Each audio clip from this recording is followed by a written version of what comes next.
Oh yes, I'm a Muslim. I believe in the religion of Islam, which believes in brotherhood, complete brotherhood of all people.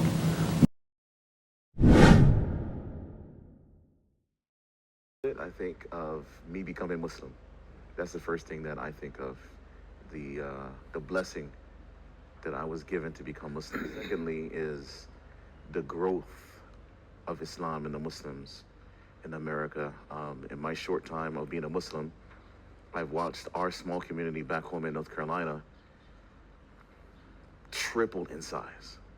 You know, literally, I think we started off with, in Raleigh, I think there was maybe 2 masjids, and now I think there's about 7, you know. So that's what I think about. I think of growth, I think of hope, I think of, inshallah, more people becoming Muslims. The condensed version, because the actual story is very long, but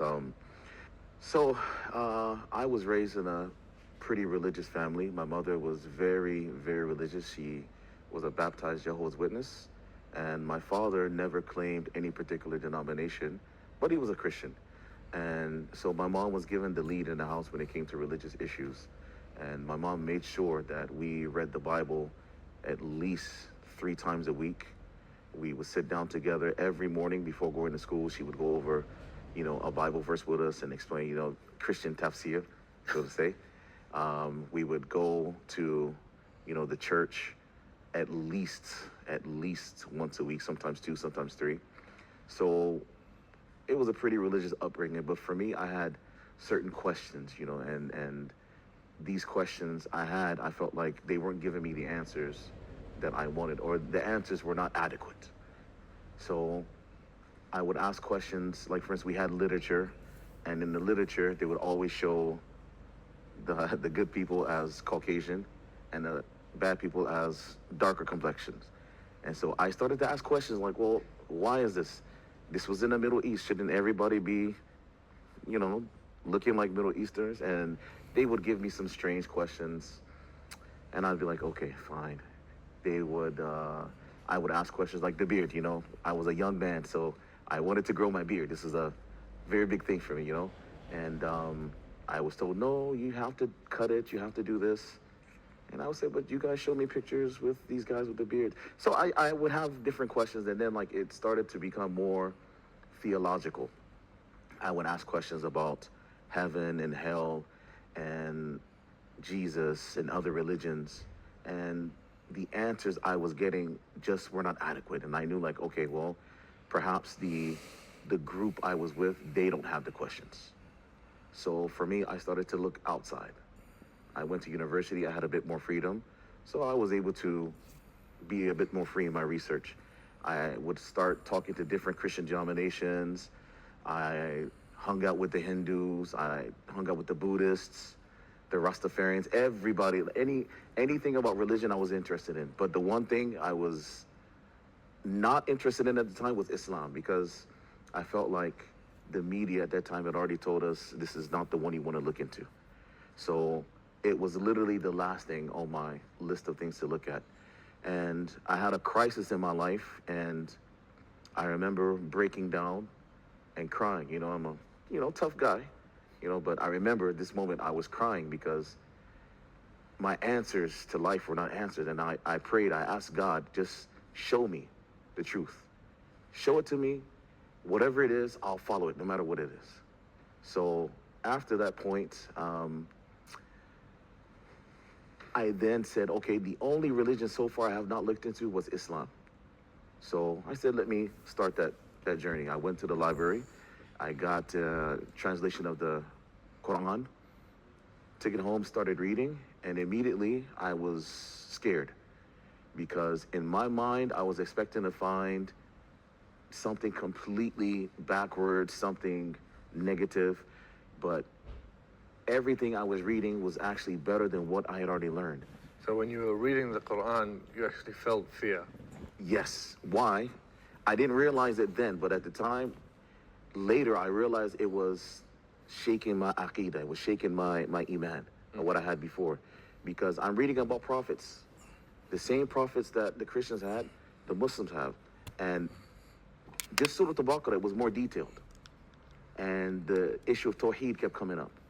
And I'm like, oh, wow, this is much better than what I already had. So I knew intrinsically that at some point I would have to leave the comfort zone of Christianity and come to Islam. So I was afraid. So, I closed it. I closed the book. I took it back to the library. I was like, I don't want to have anything to do with this, out of fear. But I realized that this was, I remembered I prayed. And I asked God, show me the truth no matter where it leads me. So after a few weeks, I went back. I got the Quran, the translation again, and I started reading it. And at this time, many of my friends at university, well, not many, a few of them started becoming Muslim. So I would ask them, like, what made you decide to do this? And getting different answers from people.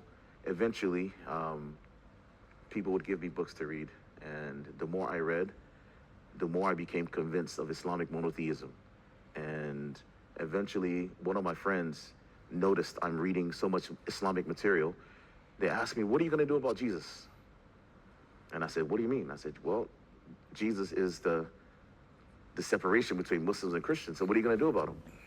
And at that moment, that's when I realized I'm a Muslim.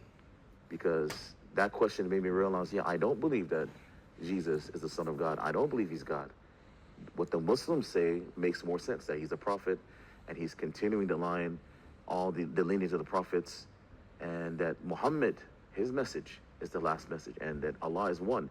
So I knew then, okay, this is it. I have to be a Muslim. So I called up my friend who became a Muslim maybe a year and a half earlier. This was maybe 2 o'clock in the morning. I called him. I'm like, I want to become Muslim. And he's half asleep. Like, what are you talking about? Just call me tomorrow. And I'm like, no. You have to talk to me now. I want to become Muslim now. He was like, are you sure? I'm like, yes, now. So he called up some guys, and I went straight to his house. It was by the time I got there, it's 3 a.m. in the morning. And mashallah, they gave me shahada. I think it's the reluctance of people to really look into history. I think that's the main thing, especially now people, they want information given to them on a platter. They want it quick, they want it easy. I think that's the main thing that promotes that idea. But I think that if people really look into history, even if you just look at the founding of America, we had the founding fathers, Thomas Jefferson, George, they had Qur'ans. Why did they have Qur'ans? So they had relations with Morocco. They had treaties with certain, certain countries in the Middle East. We have records that there were Muslims in America in the time of the founding of America. We have records that people fought in the Civil War as Muslims, even from the slaves that came over. It said that maybe a quarter of those individuals, that were brought from West Africa and parts of East Africa, that they were Muslims. Why they say that they had the Quran, because they realized that the law that the Sharia provided would be a great solution. Now, they didn't want to fully become Muslim, of course, but they wanted the benefits that they could get, without fully becoming Muslim. My first Ramadan, I had only been Muslim for a few months before that. So, of course, all my friends around me are like, man, are you crazy? You're not going to eat or drink anything for a whole month? And this was in America, right? Yeah, North Carolina. And I'm like, listen, I said I'm going to become Muslim, and I'm doing this thing 100%. So I was in university. It was cold. Brother, it was cold. Cold. I remember, because I wanted to be around the Muslims as much as I could, I would go and hang out with my friend, the one that gave me my shahada, him and another Egyptian brother. So I would hang out in their apartment, and these guys, because they want to save money, they wouldn't pay for heat. They wouldn't turn the heat on. So we're sitting there in the cold, together, between classes, waiting for iftar, and he doesn't want to pay for heat, so we're we're cooking hot dogs and some burgers, breaking our fast in the cold. I remember going to the masjid and seeing all these people praying. And I was shocked because I had never witnessed something like that. I've seen people go to conventions, people sitting down, listening to a speaker, but hundreds of people in the masjid, packed, shoulder to shoulder, praying. For that amount of time, for me, I felt like this is what I've been looking for. I'd always been looking for something spiritual, something that you felt, a spiritual connection. I'm like, wow, this is it. So my first Ramadan for me, it was amazing. It was amazing because it really fulfilled all of those things I was looking for. I spent as much time as I could with the Muslims, between classes, after school, as much time I tried to stay in the masjid during Ramadan. So my first experience was amazing. And now, my first Ramadan in Sharjah was very different because I had come from Egypt before. So I felt like here in UAE, it had a whole different flavor.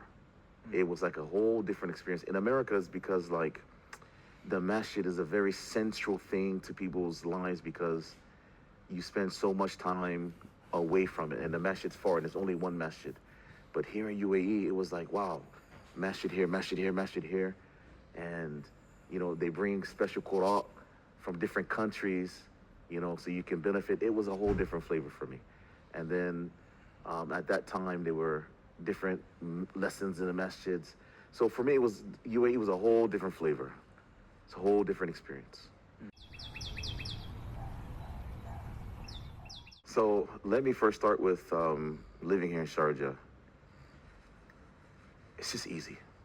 It's easy, Work, the government, like for Ramadan, the government takes the initiative to change the working hours to make it easier for us to fast. The government, on the television programming, the programming becomes more specific to Ramadan. Dates are given out, at the traffic light. If you're running late maybe, and it's time to break iftar, 20 minutes is gonna take you to get home. You're at the stoplight, somebody knocks on the window and hands you some dates and a water to break your fast. The comfort of the masjids here, that blew my mind. The masjids are so clean and so comfortable to pray in. Just the fact that, again, Islam is so much part of the society. It's easy. I don't have to carry a paper with me with the schedule of the salah. I wait to hear the adhan. I'm going to hear it everywhere, to get to a masjid, a musalla someplace. Very easy, So Islam here in Sharjah is just very easy. It's a very easy thing. In America, it was a bit more difficult because you had to be aware of the timing for prayers because you don't have a lot of Muslims around. For me, at work, if I get busy, somebody will remind me, brother, did you pray Dhuhr? Oh, and you get on it. And there's a place for you to pray at work. There's no issue. But in America, it was a constant battle to keep up with your salah because you don't hear the adhan. So you had to, and I'm a bit older, so in my days, we didn't have all of these nice phones with the alarms and all this on it. We used to walk around with the paper, with the time schedule for the month, Finding a place to pray, that also was a very difficult thing. Sometimes we had to resort to praying in public, and then people looking at you strange, people coming up to you while you're praying. What are you doing? What is this? People asking you questions, as if you are a threat. You don't feel welcome in your own. In some, yeah, at sometimes, not all the time, but in certain situations, yes, exactly.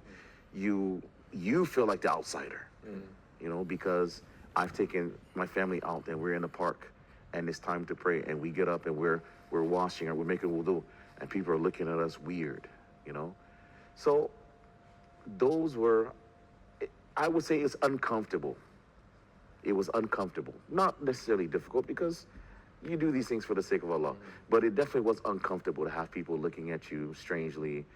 Sometimes even the police, coming to you, asking you, why are you praying in front of the store? But you're praying, so You're not answering, and you want to get the salah finished, and he's getting more aggressive because you're not answering, you know? Yeah. But it's just a miscommunication at this point, just, you know.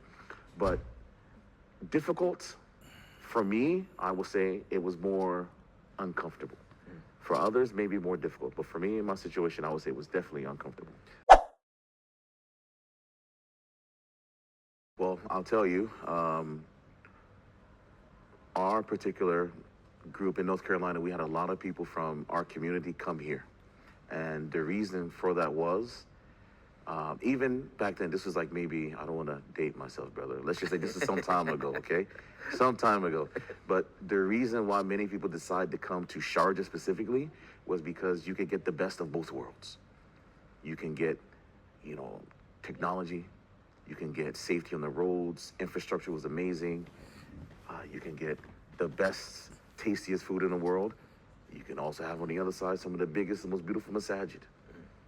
So I think that mix between the best of modernity and the best of Islam together, I think that's what motivated a lot of people to come to Sharjah, because it wasn't so much different than the States. You know, you have a stoplight, it's red, everybody stops. You know, no issue. Order on the road, no issue. So for a lot of Americans, I think that they were more comfortable. It wasn't so much of a culture shock with regards to modernity, to technology, to access to good infrastructure. And in some cases, UAE surpassed what we had in the States. So a lot of people felt a lot more comfortable coming here. So I'm speaking from my particular, you know, our little group from North Carolina, and I'm hearing the same thing from others who come from from New York, from Tennessee, from Kentucky, from other places, that they say, yes, we came here because it will not be difficult on my family. You know, the schools, top notch, amenities from the best. So I think this is the reason why you're having the best on this side of the dunya issues and the best also in the deen. Now, go back to Sheikh Zayed, rahimahullah, that the vision that he had was truly, truly amazing. That he had a vision that he did want not just for the locals to live in, you know, a very good situation and to enjoy, but he also had this idea for the expats, that altogether everybody should enjoy living here in UAE. So I think that ethos has spread even down to our day here, that our rulers here, they still have that spirit that Sheikh Zayed was trying to bring, that everybody here in UAE should enjoy. Everybody here in UAE has a right to feel safe. And that's what I see here. I don't see, you know, like I think I mentioned, you know, you don't see arguing. And what you guys call arguing, to me, sometimes it's funny. You say, you know, Allah Yahdik, you know, you say, Allah, to me, that's an argument. No, you just made dua for him. This is amazing, you know? So the fact that people here are definitely so tolerant with each other, I think this is a trickle-down effect from the rulers, that they have this vision that they want to see peace and harmony in the country, and they want people to have, you know, a standard of living that everybody can enjoy. So when I think of tolerance, that's what I see here. I see that, you know, everybody is living here together regardless of race, religion, creed. You know, your neighbor could be whatever, and it's no issue. It's no issue.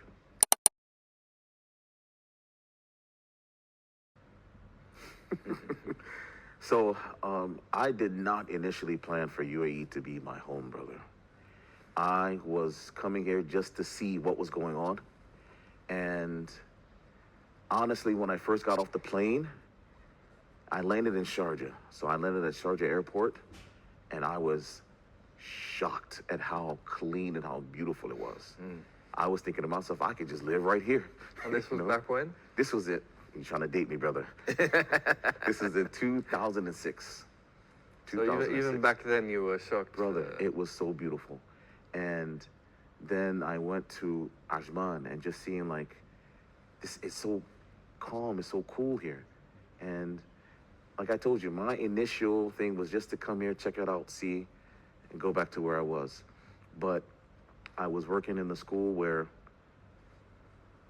it was an amazing experience. You know, the kids were amazing, the parents were amazing, teachers were amazing, the Administration was amazing. You know, I basically fell in love with the country without knowing it. I didn't want to. You know, that was not my intention. But for me, I think Ramadan here, first of all, Ramadan here, and just seeing the interactions with people, I slowly became mesmerized by the country to the point that when I would go back anywhere else, I was longing for UAE, you know? And the exact moment, I can't tell you, but I think the first 6 months here in UAE, it was like, it's over, it's done. This is gonna be home. Actually, I've been waiting a long time for this, for an opportunity for this. Very briefly, in a sentence or two. For the ruler of Sharjah, Hafidhahullah, thank you. I've always wanted, I listen to the Sharjah radio station, and I've always wanted to be able to get this message to the Sheikh. Thank you so much. And for the rulers of UAE, thank you.